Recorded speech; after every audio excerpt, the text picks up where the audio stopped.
Сейчас мы пойдем в главную достопримечательность Пафоса – археологический музей. Нет, это не музей. Сейчас мы пойдем в археологический парк Пафоса. Это главная достопримечательность города. Входной билет в археологический парк стоит 4,5 евро. Даже в кассе информация дублируется на русском языке. Карта и наши билетики. На входе дали бесплатную карту, но она оказалась не очень полезной. На ней отражены только названия объектов на английском языке, а расположение указано скорее схематично. Поэтому аудиогид или экскурсовод тут не помешают. Или освежите в памяти мифы Древней Греции. Если этого не сделать, красивые античные сооружения покажутся лишь грудами камней. Неподалеку от касс расположен информационный центр. В нем можно купить сувениры и посмотреть фильм про археологический парк Пафоса. Узнать, как проводились раскопки, какие уникальные объекты были найдены. На русском языке его не дублируют, но интуитивно все понятно. Дальше мы отправляемся гулять по многочисленным тропинкам и осматривать достопримечательности парка. Комплекс раскинулся на площади 80 гектаров. Это сопоставимо с размером 10 футбольных полей. По сути, это целый город. В доме Эона еще идут раскопки, но найденные объекты говорят о том, что знатные люди жили в те годы очень комфортно. Тут были бассейны, купальни и многое другое. Дом Тесея состоял из 100 комнат. Это самая большая постройка времен Римской империи на всем Кипре.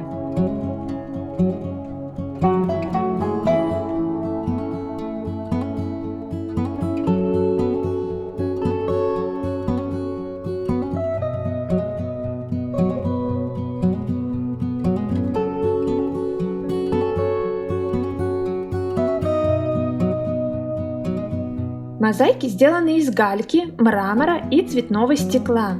Работа очень тонкая, это фантастически красиво. Сложно даже представить, сколько мастера трудились над такими роскошными картинами.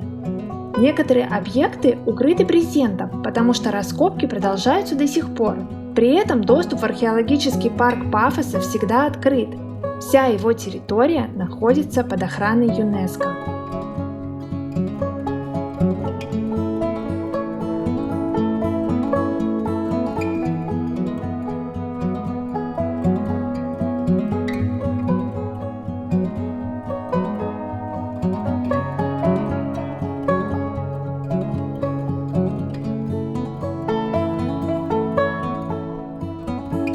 Максимальная концентрация мозаик находится в доме Диониса. Вилла названа в честь бога виноделия, потому что именно его фигура чаще всего изображена на мозаиках. В доме было около 40 комнат, общей площадью больше 500 квадратных метров. На 15 мозаичных полах отражены сцены из мифов и повседневной жизни. Вся информация прописана на греческом и английском языках. Известно, что в доме Диониса археологи нашли украшения, кувшин с золотыми монетами времен Птолемеев и кухонную утварь.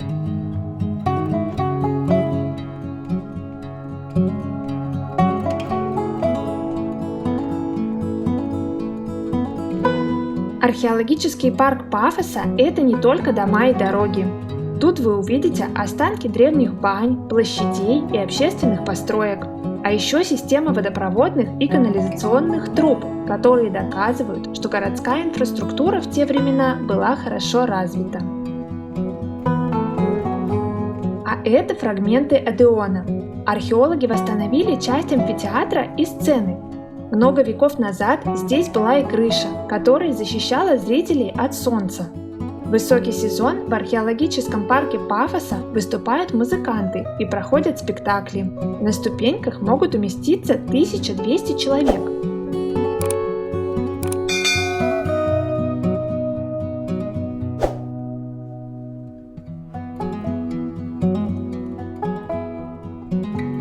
Маяк Пафоса – более современное сооружение. Это одна из визитных карточек города. Маяк часто изображают на открытках, магнитах и прочих сувенирах. Заберитесь наверх, чтобы сделать красивые фотографии и полюбоваться окрестностями Пафоса.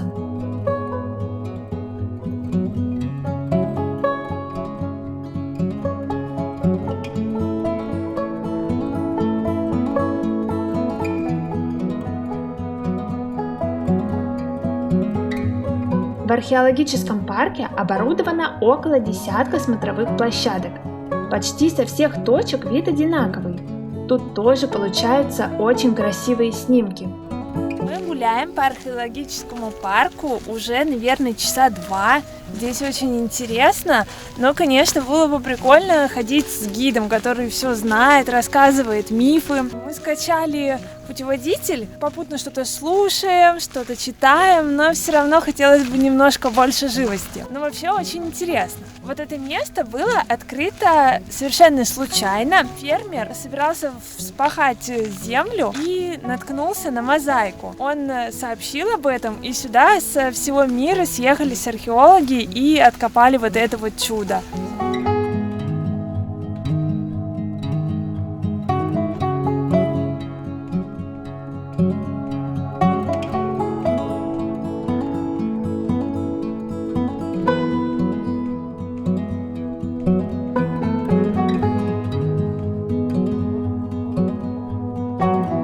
Смотрите, как красиво цветет миндаль. На Кипре это всегда происходит в феврале, в начале марта. И это такое же важное событие, как, например, когда в Японии цветет сакура, все приезжают и смотрят специально на это. И вот тут также миндаль, это символ Кипра. Пушистые символы острова тоже на месте. В парке очень много кошек. Наверное, поэтому тут почти все ящерицы без хвостов.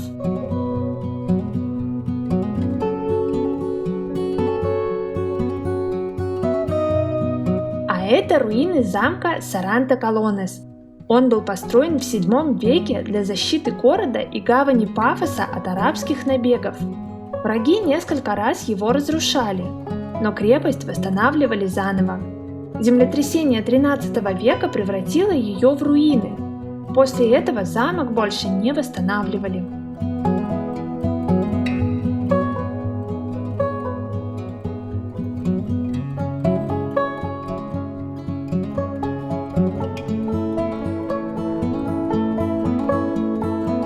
Мы погуляли по археологическому парку, сейчас идем смотреть дальше все достопримечательности Пафоса.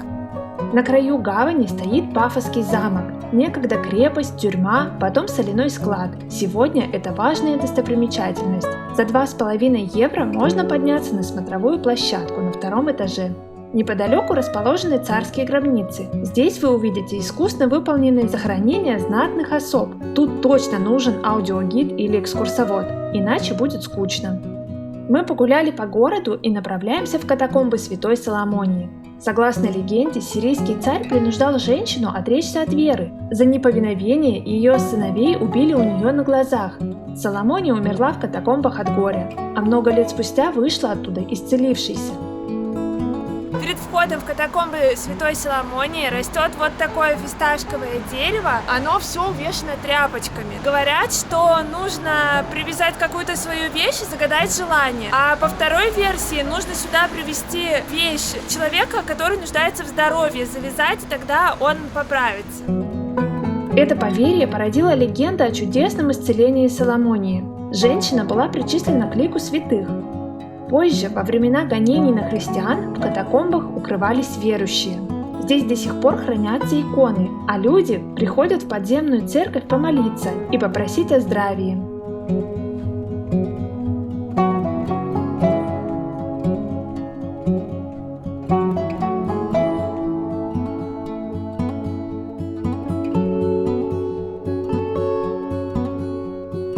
Если спуститься вниз по ступенькам, вы увидите воду. Говорят, что ей можно лечить глаза, и она даже может восстановить зрение.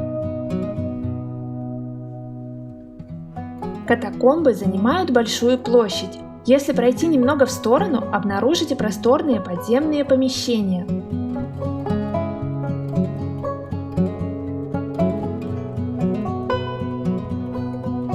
а наверху находятся смотровые площадки.